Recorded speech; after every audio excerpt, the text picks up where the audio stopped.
did our first interview with Tony Volpentest. How you doing? Jeff? Nice to meet you. Sergio. Sergio. Hi, Tracy. Tracy, hi. Desiree. Desiree? I'm Jamie. Jamie? Jason. Hey, Jason. Janine, nice to Hey, meet you. Jeannie. You guys having fun? Yeah. So far. Yeah. Tony, he was an Olympic sprinter. I heard he had no arms and no legs, and he was still sprinting.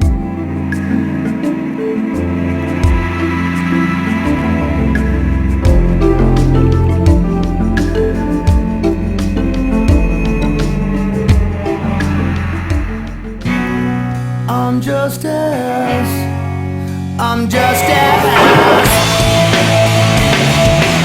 I don't really like to use the word disabled. I like to say physically challenged because in some way everybody's physically challenged.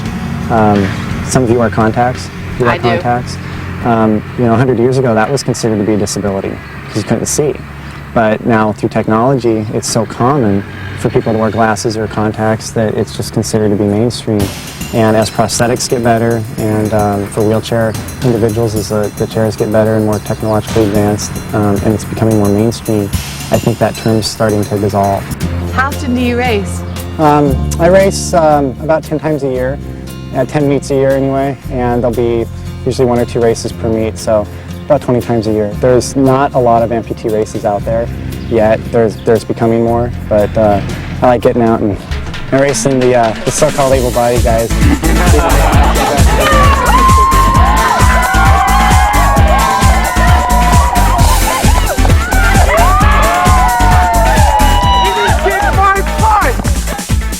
He whooped me. I'll say it, he kicked my butt. But hey. Like, what records do you hold in the United States for your 100 and 200? Well, I hold both the U.S. records in the 100 and 200. I also hold both world records in the 100 and 200. And that's about it. Oh, that's it. That's bad. Not bad for a basketball player. Right there. That was slow for me. Yeah, it felt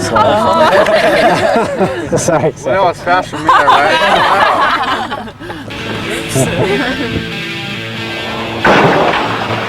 What do you run? About 11.3.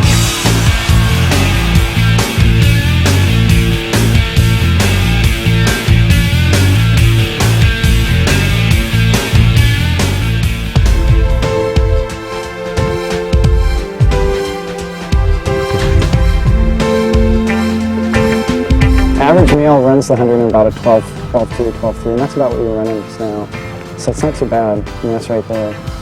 But It's not too bad either.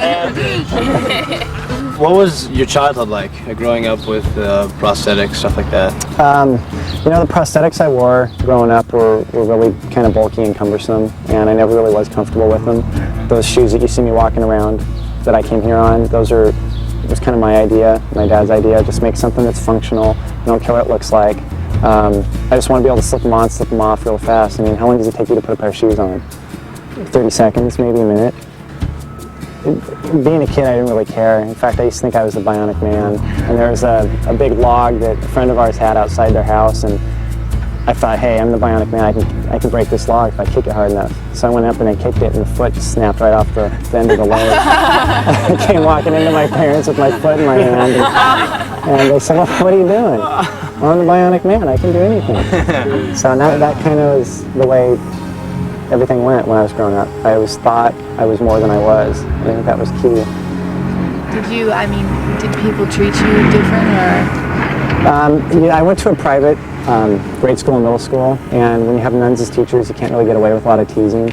So I was kind of sheltered at an early age from being teased a lot, and I learned that by the time I got to high school, I knew that if somebody did tease me, generally it was because they were trying to make themselves feel better, and I knew that, and it didn't bother me, so I just was able to turn around and walk away from it. Any motivators, anyone that, Anyone that motivates me? Yeah. Usually the people that I find motivation from are the ones that I see maybe don't have the natural talent, but you can tell that they're giving 110% in workout at the meet. It doesn't even have to be in track and field, any sport or any walk of life.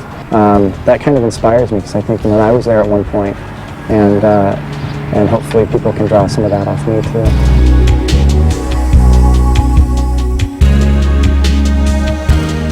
So what goals do you have for yourself now in sports? Well, I'd like to stay competitive for another 7 years or so, get through another